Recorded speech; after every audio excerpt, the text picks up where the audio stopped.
우리가 보실 거 요거 민족의 비극이죠. 6.25 전쟁이 발생을 하게 됩니다. 이제 이승만 정부 시기예요.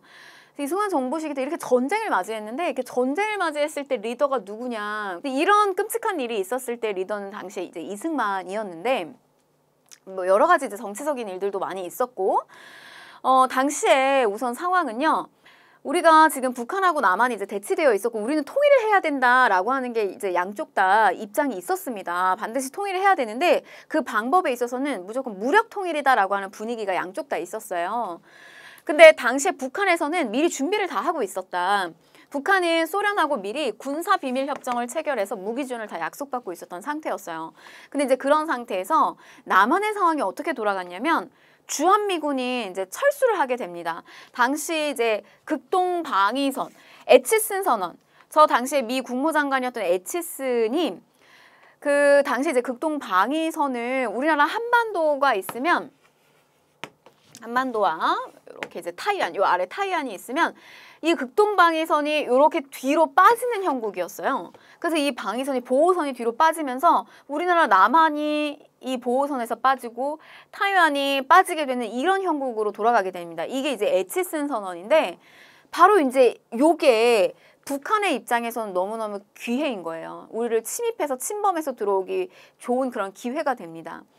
이제 한편으로는 저 에치슨 선언으로 인해서 우리 입장이 조금 불안하고 안보가 불안하고 어떤 그런 상황에서 미국이 한편으로는 한미 상호 방위 원조 협정을 또 체결을 하기도 했어요. 그래서 일부 이제 군사적 원조나 경제적 원조를 해주겠다 대신에 이제 이런 식의 약속을 받기도 했지만 실질적으로 구체성은 조금 떨어집니다. 자, 그래서 이제 이런 상황 속에서 북한은 준비를 하고 있었고 기회를 잡아서 이제 6.25, 그러니까 1950년 6월 25일 날 침범을 해서 들어오게 됩니다. 북한의 기습 남침으로 전쟁이 발발하게 되는데요. 뭐 우리나라 뭐 조선시대 때도 대대적으로 일본의 침입 받아가지고 20일 만에 한양이 점령당하고 그랬잖아요. 더 가깝잖아요. 그래서 3일 만에 이 서울이 함락을 당하게 됩니다. 그래서 밀고 어디까지 그냥 파죽지세로 밀고 내려오냐면 쭉 밀려서 여기까지 와요. 여기가 이제 어디냐면 낙동강전선. 여기가 요만큼 땅덩어리가 남았는데 저거 무너지면 우리 끝난다. 완전 공산화된다. 끝난다라고 해서 당시에 막 자연 장애물 같은 것들을 다 앞에다가 막 세우면서 저기 막으려고 엄청나게 노력을 했다 그래요. 그래서 이제 여길 철저하게 이 방어선을 절대로 무너지면 안 된다라고 하면서 여기를 이제 철저하게 이제 구축을 하고 있었는데 이제 7월 달부터 1950년 7월부터 유엔군이 이제 참전하는 것을 결정을 하게 돼요. 그래서 이제 7월부터 순차적으로 이제 유엔군이 파견이 됩니다. 이때 당시에 국군과 유엔군이 이 메가더 장군의 지휘하에 어떤 방법을 쓰게 되냐면 방법을요. 여기서부터 끌고 올라가는 방법을 쓰는 것이 아니라 사실 이제 어떻게 보면 이게 실패할 수도 있고 조금 위험할 수도 있거든요. 이거 실패했을 때 우리 한반도에 허리를 끊는 방법을 쓰게 돼요. 그래서 여기를 끌고 여기까지 넘어온 애들을 이제 고립시키고요. 여기서부터 이제 끌고 올라가는 거예요. 근데 이거를 성공을 시킵니다. 메가더의 지휘하에. 그래서 이 인천 상륙 작전을 감행해서 여기 일부러 이제 고립시키고 서울을 탈환하고요. 우리가 어디까지 이제 평양을 다시 평양을 치고 올라가서 이 위까지 올라가게 됩니다. 압록강까지 올라가게 된 거예요. 그래서 이제 여기까지 이렇게 올라갔을 때는 얼마나 기뻤을까요? 이게 순식간에 여기까지 밀렸다 여기까지 올라갔으니까. 그래서 이제 우리가 진짜 통일하는구나 막 너무 기뻐가지고 우리의 군인들이 이때 당시에 얼마 안 있으면 이제 크리스마스거든요. 그래서 크리스마스는 집에 가서 보낼 수 있겠구나 이러면서 너무 기쁜 마음에 들떠 있었어요. 막 압록강 막 저기에다가 강물을 막 수통에다가 푸면서 막 세레머니도 하고 막 여기다 막 별의별 막 완전 막 기쁨에 취해 있었단 말이죠. 근데 이게 이제 어떤 식으로 전개가 되냐? 중공군이 개입을 하게 됩니다. 이제 중국군이 개입을 하게 돼요. 그러니까 상황이 엄청 커진 거예요. 그래서 이제 이런 순간이 되니까 이게 이제 완전 3차 세계대전으로 가는 거 아니냐 이런 어떤 위기의식까지 느끼게 됐습니다. 그래서 여기서 이제 대규모의 중국군이 여기서 이제 밀고 내려오게 되면서 이제 어떤 상황이냐? 우리는 이제 여기로 내려가는 거예요. 일사후퇴 내려가고요. 이 흥남 지역 일대에서 고립을 하게 돼요. 고립을 당하게 됩니다. 그래서 여기에 이제 유엔군 우리 쪽에 이제 군인들 여기 이제 고립을 당하게 됐는데 이거 여러분 우리 영화로도 그 유명한 인기가 있었던 그 영화 국제시장의 첫 장면에 나와요. 여기 메러디스 빅토리호 배가 나오죠. 그 배에서 여기 흥남에 고립되어 있는 사람들을 많이 구출하게 돼요.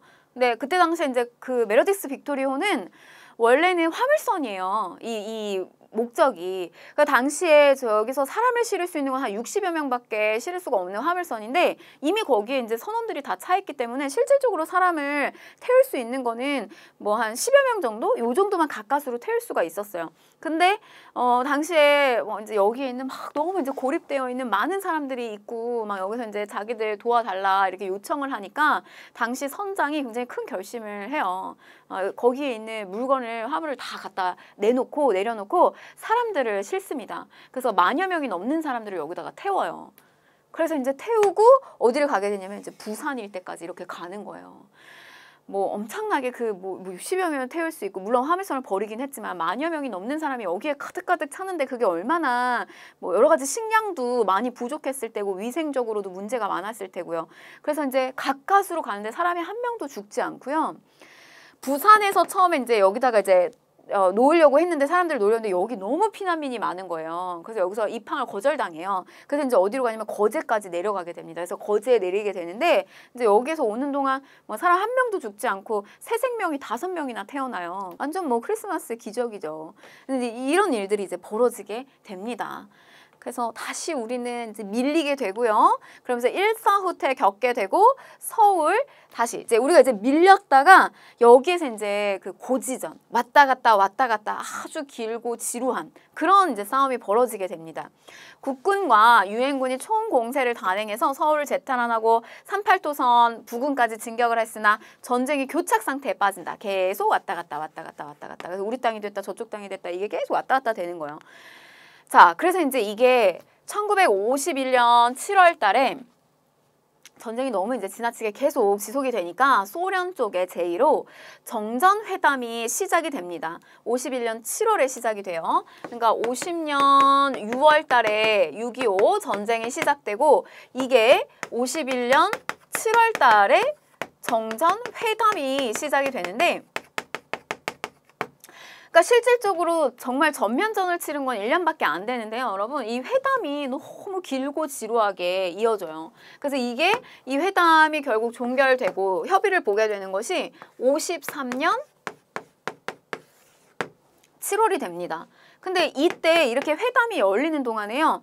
뭐 조그만한 산봉우리 하나, 조그만한 지역 하나도 우리가 더 차지하려고 이때 엄청난 뭐 크고 작은 싸움이 또 일어나요. 그러면서 이때 더 많은 사상자가 전면전을 치를 때보다 몇 배 이상으로 많이 나오게 됩니다. 이제 이렇게 회담이 시작이 되는데 군사분계선 어디로 설정할 것이냐 그리고 포로 우리가 데리고 있는 포로를 송환을 어떻게 할 것이냐 근데 이제 저쪽 입장에서는 포로는 그냥 무조건 자동 소환이다 이쪽에서 왔으면 이쪽으로 가는 거다 각자 근데 이제 우리 쪽의 입장에서는 자유 의사를 물어보고 자유 송환하기를 원했거든요. 그래서 이제 그런 부분들이 계속 지체가 되는데 뭐 굉장히 돌발적인 상황이 일어나요. 이승만 대통령은 우리가 여기서 이제 중단하는 것을 원치 않았어요. 이제 우리가 완벽하게 이제 이 전쟁을 우위에 끌고 가면서 우리 쪽에서 이제 통일을 하는 것을 원했고, 그래서 결국 저런 정전협정에 반대를 하게 됩니다. 그래서 이 전전협정에서 최고 그 이슈 쟁점이 됐던 그 논의였던 방공포로를 갑작스럽게 이제 석방하는 뭐 돌발 행동을 하기도 해요. 미국 쪽에서도 깜짝 놀랍니다. 그래서 뭐 이제 이승만 대통령 뭐 달래기로 우리가 뭐 이후에도 이게 해결이 되고 난 다음에 어떤 보안, 우리의 이제 치안이나 그런 보안을 위해서 노력을 해주겠다. 이제 이런 약속을 많이 하기도 했다 그래요. 자, 이제 결과적으로 1953년 7월 달에 정전협정을 체결을 하게 됩니다.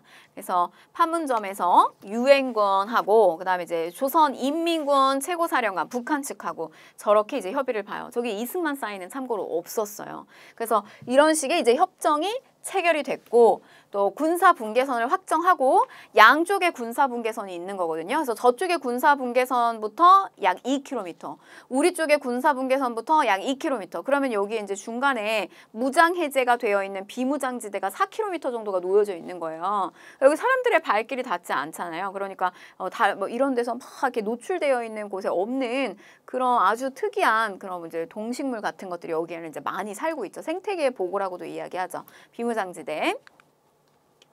자, 그래서 이제 이후에 전쟁은 종결이 됐고요. 종결이 됐지만 이게 완전 이제 전쟁이 끝난 건 아니죠. 그러니까 사실 우리는 이제 휴전의 어떤 그런 상태에, 정전의 상태에 놓여져 있는 건데, 이후에 한미 상호 방위 조약을 체결하게 됩니다. 우리가 이제 중간에 뭐 이승만이 방공포로를 석방하는 이런 돌발 상황들이 발생했다고 했잖아요. 그래서 이제 미국 쪽하고 협의를 중간에 이렇게 보면서 결국 전쟁이 끝나고 난 다음에 대한민국과 미국이 서로의 군사적 안전을 보장하는 내용의 조약을 체결하게 됩니다. 이게 한미 상호 방위 조약이에요. 한미 상호 방위 조약 53년 10월 달에 체결이 되고요. 또 이후에 미국 쪽에서는 이제 우리나라의 경제 원조를 또 적극적으로 해주게 됩니다. 뭐 특히 이제 밀가루를 이용한 제분, 또 설탕을 이용한 제당 산업, 면화를 이용한 면방직 산업 중심의 소비재 산업, 저걸 이제 우리가 300, 세 가지 하얀 그 산업이 이게 굉장히 활발하게 발달하거든요. 그래서 이런 300 산업이 발달을 하기도 했다는 거